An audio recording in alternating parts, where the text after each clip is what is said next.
Hi there, I am Kaimi with Aloha Home Inspections. The inspection is complete, and so we wanted to take a moment just to do a walkthrough of the home, to talk about the home, talk about the inspection, and talk about what you're gonna see in the report that I provide to you. So sometime tomorrow, with this video, I will email you a full inspection report. Once you get the report, read through it, and if there are questions or concerns that come up after you read through the report, please feel free to contact me. You can call me, email me, or text me, whatever is more convenient to you. Please just reach out to me. I will respond. I'll do my very best to answer any questions that you may have. Now, typically at the beginning of every inspection, we do tell clients that during the inspection, we don't focus on cosmetic damage. But we tell clients that cosmetic damage is like beauty. It's in the eye of the beholder. Now, cosmetic damage is never ignored. It's never dismissed or overlooked, but it is something that we don't focus on during the inspection. And so, again, after the report, I am available to communicate and continue to discuss any questions or concerns that you may have about the inspection. So, moving over to the front door. The front door is in good condition. The front door opens, closes, and locks properly. There's no issues with the door's frame, and there's no issues with the door's hinges. All right. So again, the door is in good condition. There is no issues with the doorbell. The home is equipped with the doorbell. The doorbell is working and in good condition. Okay. Also, you can see that the door is equipped with a self-closing mechanism. All right. At the point where you enter the home, once you let go of the door's self-closing mechanism will allow the door to swing closed on its own. All right. Now, as you enter the home, you do have a hallway closet. Closet is in good condition. In the closet, you have a media cabinet, and so this cabinet that you're looking at here is the cabinet that you would use to install media such as your internet cables, potentially any telephone cables that you may have, Wi-Fi routers, modems, things like that will be installed in this cabinet. All right. Now, this particular cabinet is a part of the original design of the home. A lot of homeowners may not actually use this cabinet. All right. They may not have any use or desire to use the cabinet. They may have internet modems or routers somewhere else in the home that they feel is more convenient or more necessary. But this cabinet here in the hallway closet is used for your media, such as all of your coax cables, Cat5 internet cables, telephone cables, if you do have maybe a landline telephone in the home. And so that cabinet is here for you. Okay. Moving towards the kitchen, the home is equipped with two smoke detectors. All right. For a home of this size, two smoke detectors are recommended. One in the living room area leading to the bedroom, as we see with where the smoke detector is positioned here. And then the bedroom should have a working smoke detector. So according to the city and county's recommendations or requirements for smoke detectors, a unit like this should have two smoke detectors. There are two smoke detectors, and the smoke detectors are working and in good condition. Now, before we talk about the washing machine, I do want to note that the home or the unit today is not equipped with an independent water heater. All right. The building has a central water heating system, and the building supplies hot water to all of the units throughout the building. And so today, there was no issues or concerns with hot water moving through the home. All right. Hot water is considered adequate at an average temperature of 120 degrees. And so today, the hot water was measured at around 117, 118 degrees. That was the temperature of the hot water moving through the home. I do not believe that there's any issues or concerns with the unit's hot water supply. Okay. Now, here in the hallway closet next to the kitchen, you have the home's washer and dryer. Okay. Now today, the washer and dryer was tested. My goal is to simply determine that the washer and dryer turn on and off, that it completes a cycle, and that there was no signs of leaking coming from the washing machine. We want to ensure that water will come in and water will drain or flow out of the washing machine with no issues or concerns or signs of, again, leaking coming from the washing machine. When we turn on the dryer, we want to make sure that the dryer doesn't shake or rumble, that there's no unnecessary vibrating coming from the dryer. And then of course we want to ensure that the dryer is producing heat in order to dry clothes. The inside of the dryer should be getting hot, right? And so we'll just turn it on there for a moment, right? All dryers should come with a safety feature that if the door is open, right, while the dryer is on, the dryer should automatically turn off, again, for safety purposes, right? If and when you open the dryer while it's on, the dryer should automatically turn off. There's no issues with the washer's plumbing, no signs of leaking coming from the washer or the washer plumbing, no issues with water flow. And then within the laundry cabinet, or excuse me, in the laundry closet above the ceiling, there is a cabinet that holds a water shutoff valve. Now the cabinet was already open at the beginning of the inspection, so you can see the pipe, you can see the valve. There's no issues or concerns there. We'll talk about that in the report. Okay. Moving into the kitchen, all of the appliances today were tested. And so just like the washing machine, the dishwasher was tested today, right?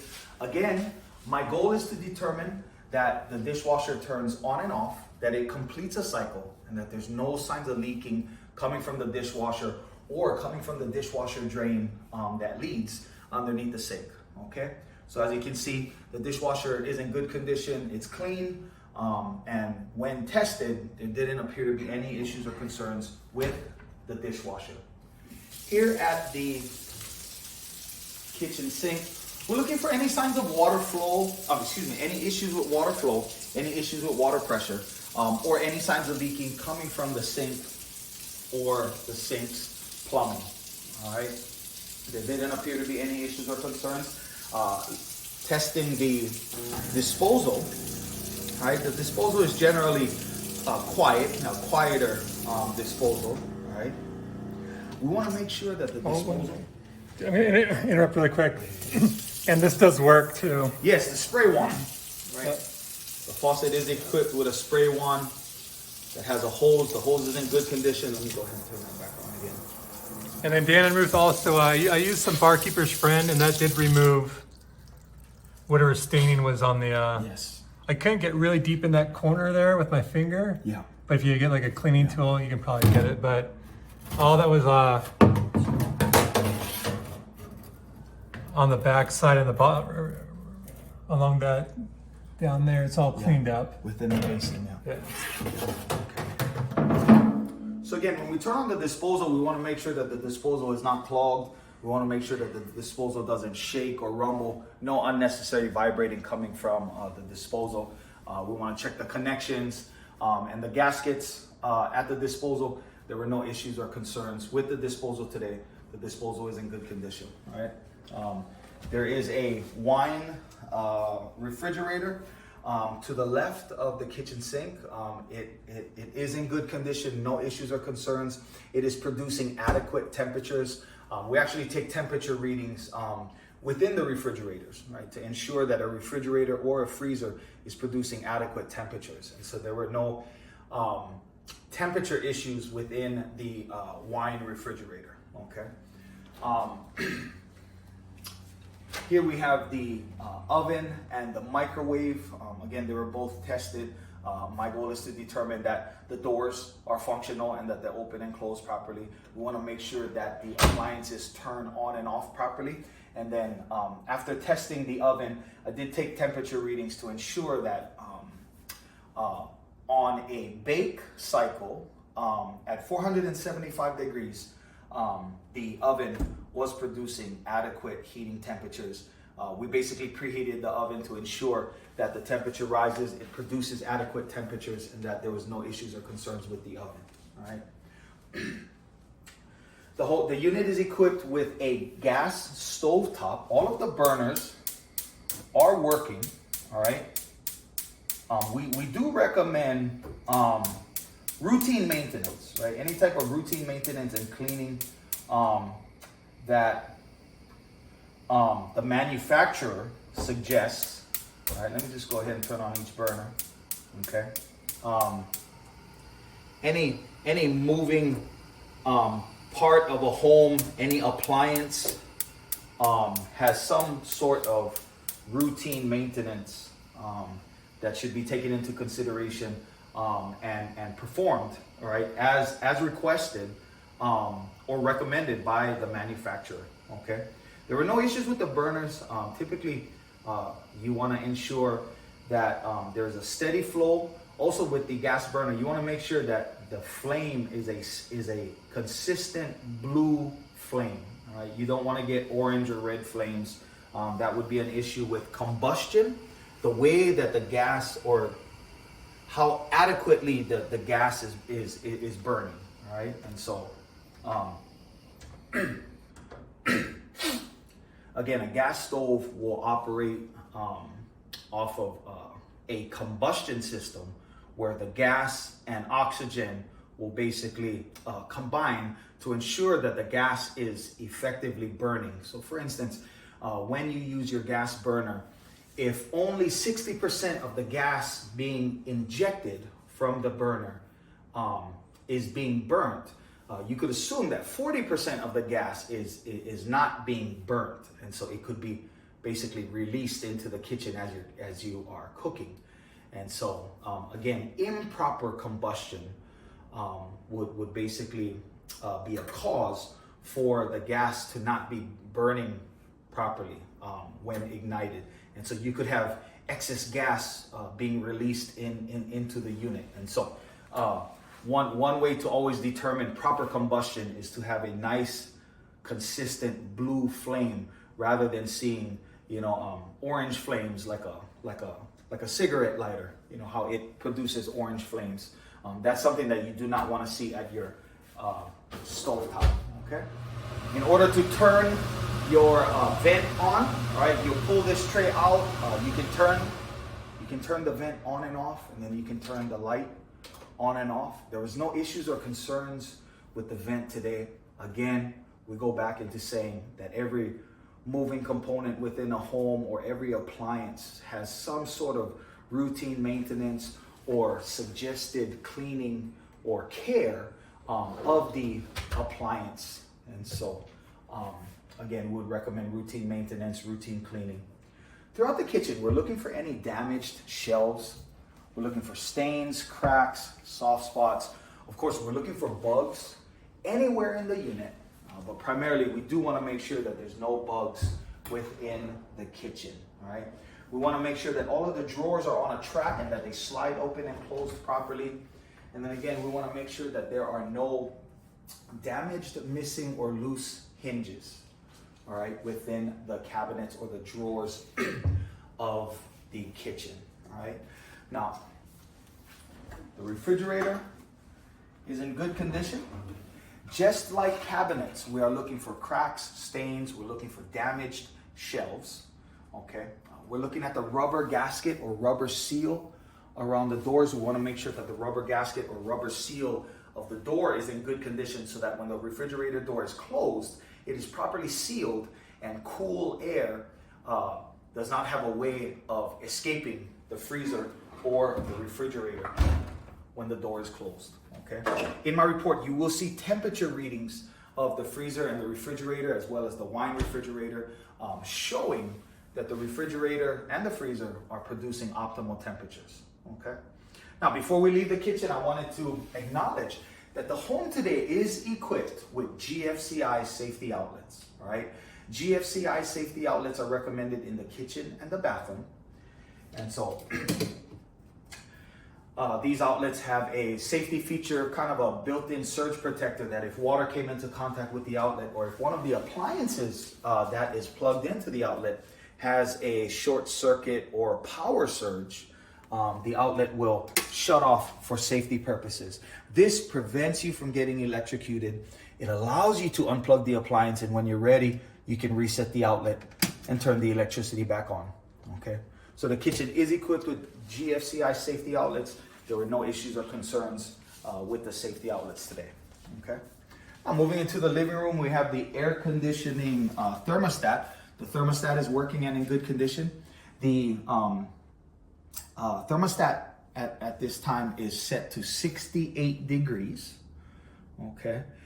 And in my report, you'll see temperature readings of the air conditioner are actually being produced today throughout the home at about 57 degrees. Okay. So at at a setting of 68 degrees at the thermostat, the air conditioner is capable of producing approximately 57 degrees of cool air in order to cool the home. And so there's no issues or concerns with the air conditioner. The air conditioner was actually serviced last month by a licensed contractor. We do have paperwork of the maintenance that was done. And so there is an air conditioner register above the kitchen leading into the living room. Yes. And there is an air conditioner register in the kitchen as well as the bedroom. All right, these are the areas that have air conditioning registers that are flowing throughout the home. Okay. Here in the living room, there were no real issues with the ceilings, walls, or floors. Actually, ceilings, walls, or floors. If we move back into the kitchen, I just wanted to mention, in the report, you're going to see that there are hairline fractures above the refrigerator in this area here.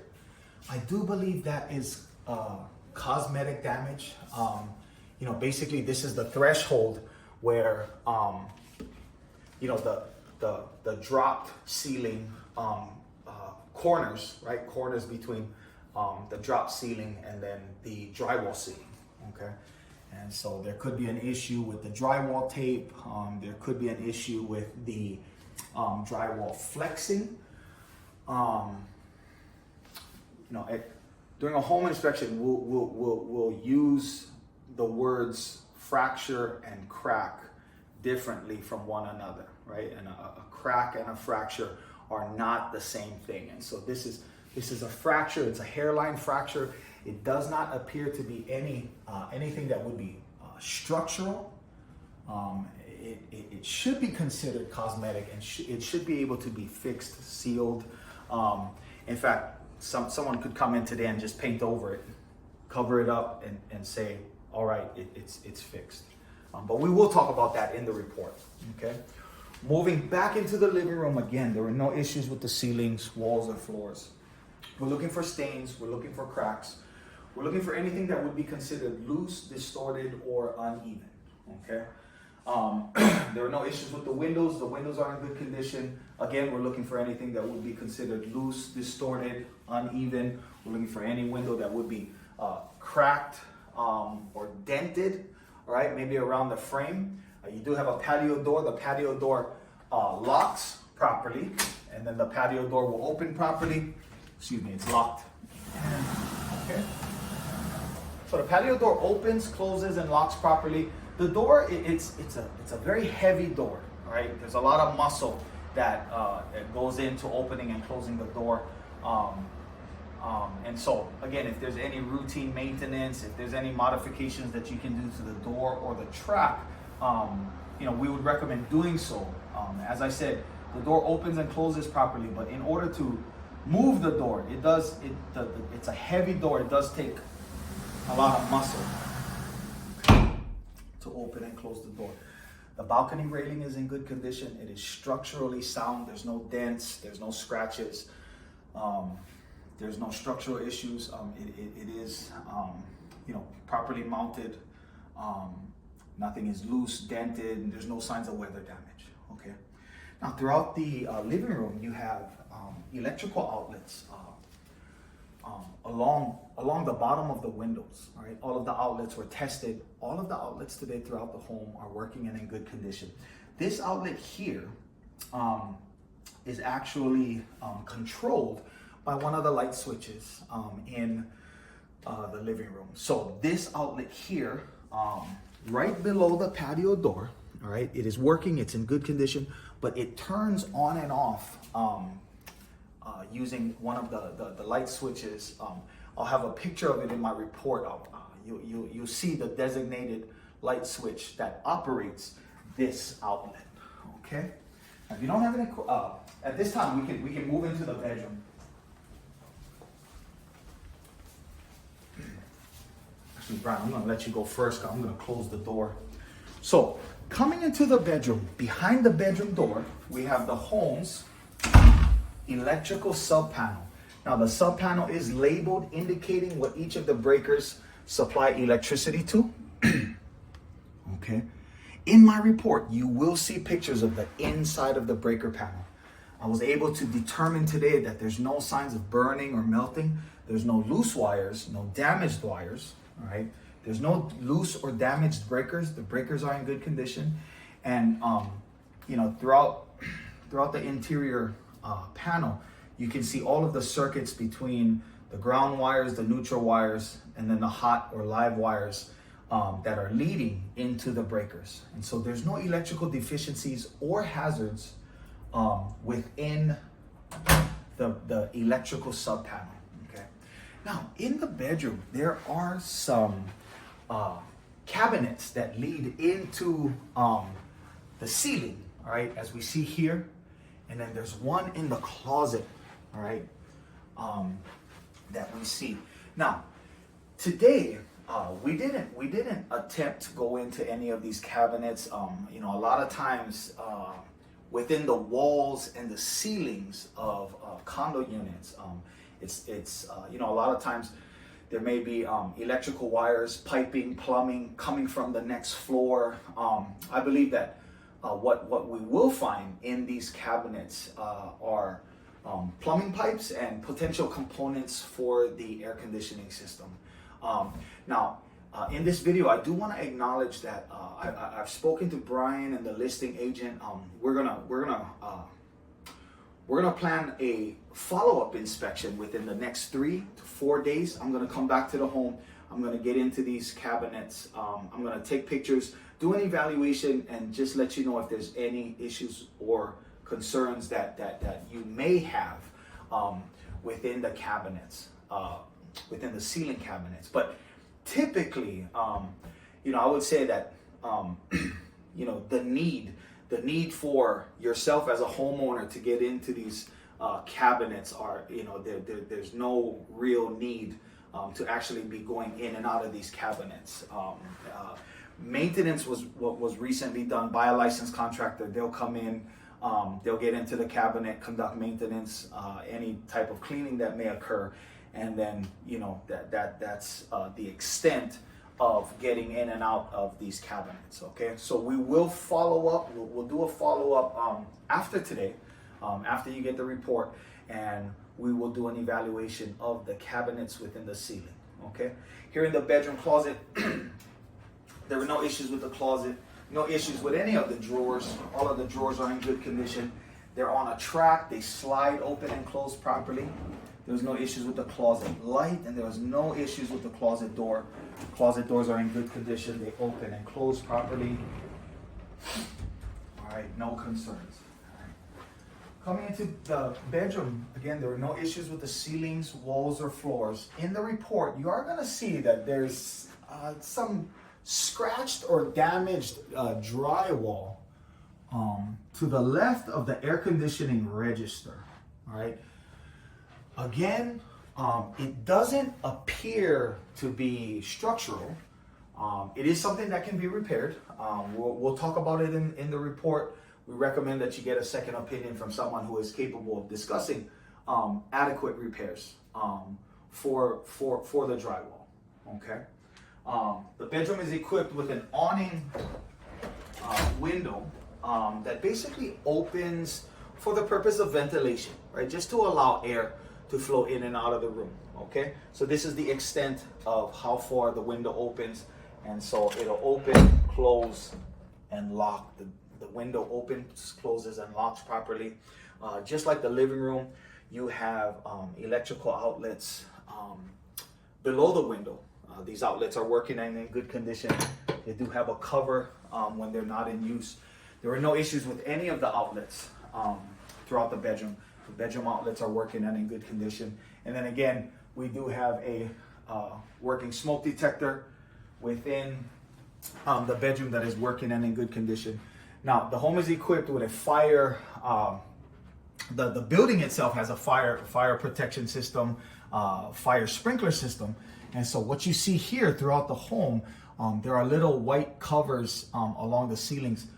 This is your sprinkler system or your sprinkler head. So in the event of a fire, a certain temperature will cause this capsule or this cover to basically drop down, and the sprinkler will engage and begin to spray water into the home.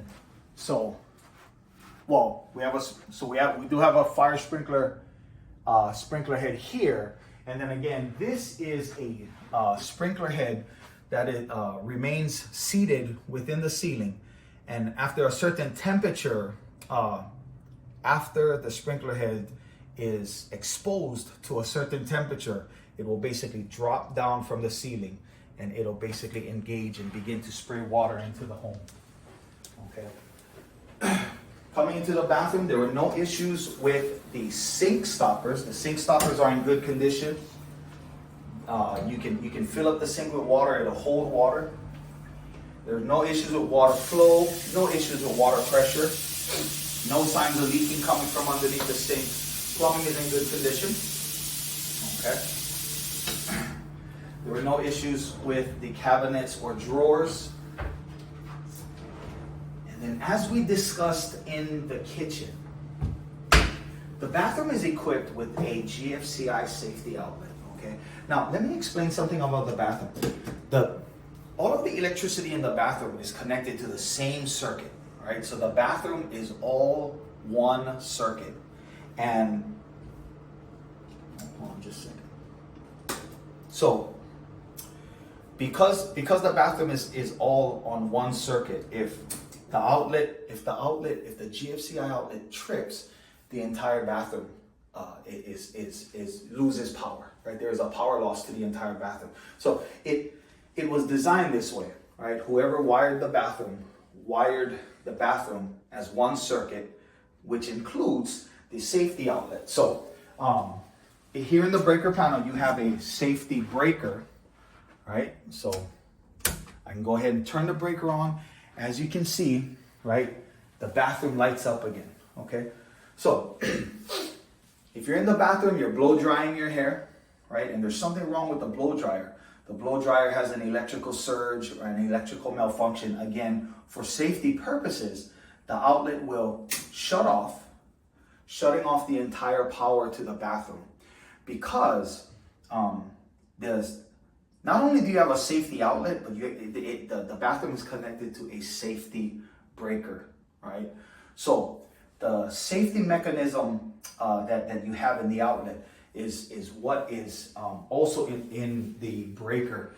And so again, for safety purposes, the breaker will shut off, and then you can reset it and restore power to the bathroom. Okay. This is not a standard practice. It could be considered a design flaw, but I would suggest that whoever wired the bathroom kind of had this in mind. They did it on purpose. There's nothing wrong. Everything works, right? But by design, if the safety outlet shuts off, you lose power in the whole bathroom, right? And then you have to reset the breaker. Okay. So, again, if you have any questions or concerns about this, we can continue to discuss this. Or I would recommend talking to an electrician just to see if they have any extra advice for you. Okay.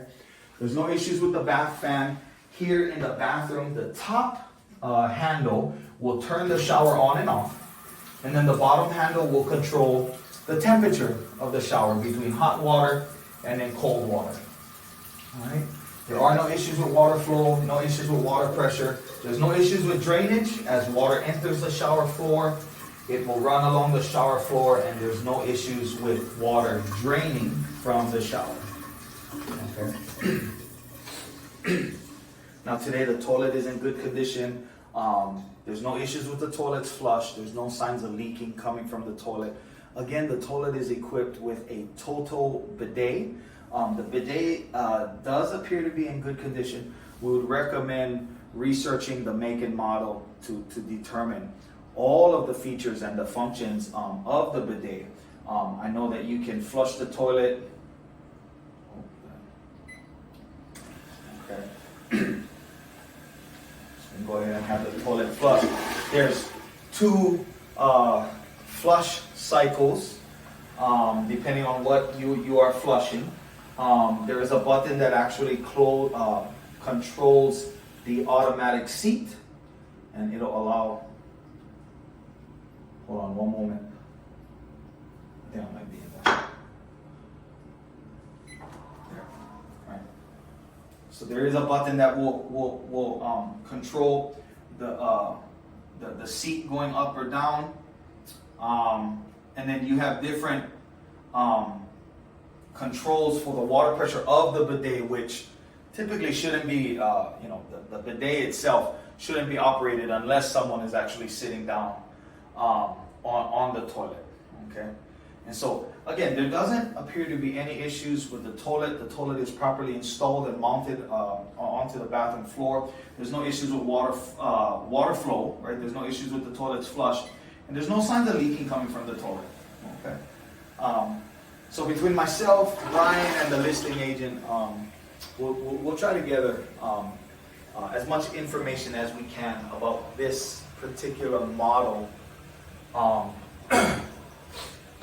the days. I sent them the manufacturer brochure already. Yeah, absolutely. I know that was a question and a concern for you at this time of determining the condition of the home, determining the condition of the toilet. I will say that Toto is a very popular brand that we typically see in condos and homes throughout Oahu. I think we've currently discussed everything. This video will be sent to you with a full report. I'm available to answer any questions or concerns that you may have, and then we are actually going to perform a follow-up inspection. I'm going to evaluate the cabinets within the ceilings of the bedroom. I'll take pictures, I'll do an evaluation. If there is a concern, I will let you know that if there is a concern within the ceiling space of the home. Otherwise, have a great weekend. Thank you for trusting Aloha Home Inspections. Goodbye. All right, I'll get live. All right, we're back in the closet today. We were able to access the cabinets within the bedroom and the bedroom closet ceiling. And so, as I had discussed, there's basically just some electrical circuits. You have a vent stack, typically for the exhaust of the air conditioner, okay? And so, of course, we're looking for any types of damages, anything that would be cracked, anything that would be dented, anything that could potentially be leaking. You would be expecting maybe condensation. Actually, if we come over to this cabinet here, this insulated area here typically would be condensation, all right, that may be flowing in and out of the air conditioner. You have your air conditioner FCU, the fan coil unit. Again, we're looking for rust. We're looking for anything that might be loose, dented, cracked. You can actually see, I'm not sure, but you can see the air filter, which we know has been replaced. The air filter looks clean. We know that it's there, it's in good condition. And then just to let you know, within the walls and the ceilings, right, the orange pipes, that is your fire sprinkler system. All right, so within any building, the fire sprinkler system is normally designated with orange pipes that are supplying water throughout the building for the fire sprinkler systems. And so we'll talk about this in the report. There were no issues or concerns within the ceiling cabinets. And then again, in the future, there's no real issue or need to get in and out of these spaces unless you are actively trying to do maintenance, cleaning, or repairs to the air conditioning system. Thanks again. All right, Dan, Ruth, here's an example of storage unit. It's probably, well, you saw, they're probably more than 6 feet high, Shelving can be adjusted so you can allow more space. I don't have a tape measure, but I would think if we remove some of these, you could definitely put a golf bag in if you played around with the shelving. There you go.